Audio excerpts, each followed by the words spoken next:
आदरणीय व्यासपीठ करोडपती सर्व मान्यवर आजच्या कार्यक्रमाला अध्यक्ष आदरणीय प्राचार्य मॅडम तसेच सर्व विद्यार्थी आज तुमच्यापुढे घोषित होत आहे आजच्या डिजिटल विभाग कुटुंबाच्या संरक्षण आणि महिलांची भूमिका। आज आपण अशा काळात जगत आहोत त्यांना डिजिटल युग म्हणतात। मोबाईल, इंटरनेट, सोशल मीडिया आवडत नाही। सोशल मीडिया आणि विविध ॲप्समुळे जीवन खूप सोपे झाले आहे, पण या सोयीसोबत धोके निर्माण झाले आहेत। परिस्थिती कुटुंब संरक्षण करण्यासाठी महिलांची अत्यंत महत्त्वाची भूमिका आहे। महिला ही कुटुंबाचा आधारस्तंभ असते। महिला ही कुटुंबाची आधारस्तंभ असते। ती आई असते, बहीण असते, पत्नी असते आणि मुलगी। सर्व कुटुंबातील सर्व सदस्यांची ती काळजी घेते। सर्वप्रथम महिलांनी स्वतः डिजिटल साक्षर होणे गरजेचे आहे। इंटरनेटचा सुरक्षित वापर, सोशल मीडियावर गोपनीयता, मजबूत पासवर्ड ठेवणे, फसवणूक करणाऱ्या सावध याबद्दल जागरूक असणे गरजेचे आहे। जेव्हा महिला गोष्टी समजून घेतील तेव्हा त्या कुटुंबाचे मार्गदर्शन करू शकतात। दुसरं म्हणजे आपली मुले ऑनलाईन मोबाईलवर काय बघत आहेत, किती वेळ बघत आहेत आणि किती टाइम देत आहेत या गोष्टीकडे महिलांनी काटकसरीने लक्षपूर्वक ध्यान दिले पाहिजे। कारण आज आपली मुले पाहत आहोत की आपण गेमच्या आहारी जाऊन किंवा एका पबजी गेम असेल, असे विविध प्रकारचे गेम असतील, त्याच्या आहारी जाऊन त्यांचे आयुष्याचं फोकस आणि अभ्यासाचं फोकस विसरून ते पूर्ण डायव्हर्ट झालेले आहे। त्यावेळी एक आई म्हणून महिलेने त्या मुलाला आपल्या समजावून सांगितले पाहिजे की इंटरनेटचा किती प्रमाणात वापर करावा आणि किती वेळ मोबाईल पाहावा या गोष्टीबद्दल एक महिला म्हणून ही प्रथम भूमिका आहे। तिसरी म्हणजे महिलांनी शिस्त, जबाबदारी, संस्कार, विचारशिस्त आणि या गोष्टी कुटुंबात सुरक्षित आणि मजबूत बनवतात। शेवटी आजच्या डिजिटल जगात महिलांची भूमिका फक्त घरापुरती मर्यादित राहिलेली नाही, त्या कुटुंबाच्या सुरक्षिततेसाठी रक्षक आहे।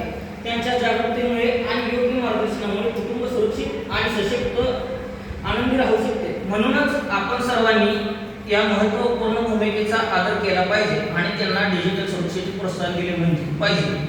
स्त्री म्हणजे काय असतो? स्त्री म्हणजे प्रेम, कणखरपणा, प्रेरणा। एक आई असते। आयुष्यभर आपल्या मुलांचं आयुष्य सुखी करण्यासाठी एक आई दिवस रात्र काबाड कष्ट करते।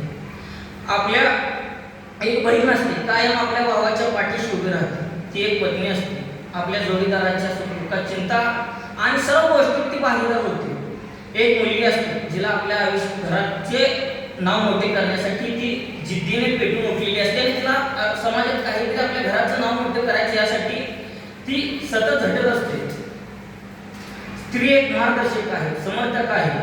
ती आपल्या आयुष्यात कधीही आई म्हणून, बहीण म्हणून तिच्या प्रत्येक भूमिकेत आदर केला पाहिजे।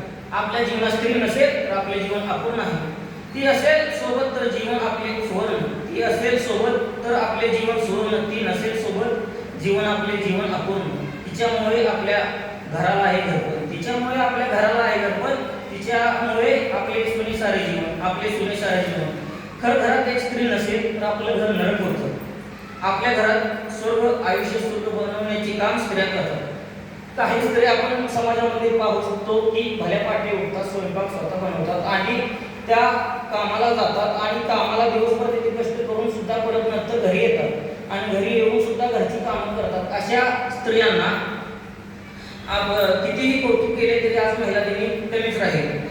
या स्त्रिया देवानी आपल्यासाठी पाठवलेला एक देवदूत आहे। त्यामुळे दिवसापुरता त्यांचा सन्मान न करता महिलांना समान संधी, योग्य आदर आणि सुरक्षित वातावरण दिले तर महिलांना योग्य ठरेल।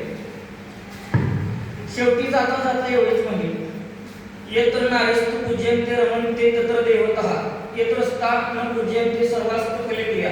अर्थात ज्या ठिकाणी स्त्रियांचा सन्मान केला जातो, ज्या ठिकाणी स्त्रियांना चांगली वागणूक दिली जाते, तिथे सुरक्षित वातावरण आहे, अशा ठिकाणी महिलांचा सन्मान केला असतो, देवांचा वास असतो। आणि ज्या ठिकाणी महिलांचा सन्मान केला जात नाही, महिलांना योग्य वागणूक दिली नाही, त्या ठिकाणी महिलांचा कोणतेही कामं केली तर निष्फळ ठरतात। धन्यवाद।